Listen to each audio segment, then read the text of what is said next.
What happened with the MFA space? I mean, you'd be in this space for a while. You saw the rise of MFA. You guys actually wrote about it. What went wrong? Paid traffic was made the villain, and obviously, there were bad actors who were making tens of millions of dollars, if not hundreds of millions of dollars, running MFA sites. Let's set context. Like, what exactly happened? What was wrong?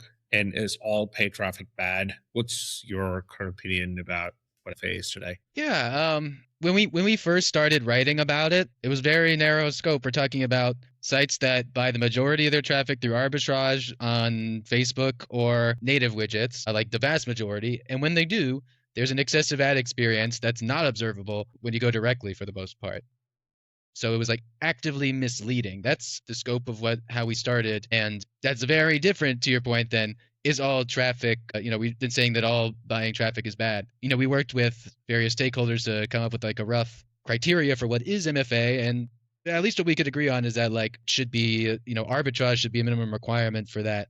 And like in large amount. What never came out, sort of like in response to that, is like a case study that was objective that showed that paid traffic performed equally as good or better for outcomes. That's sort of like what I was expecting to see is like actually, all these people are wrong because we've been buying, this traffic and showing like a really reasonable ad experience and it performs better, if not equal to the cohort of organic traffic. That never happened.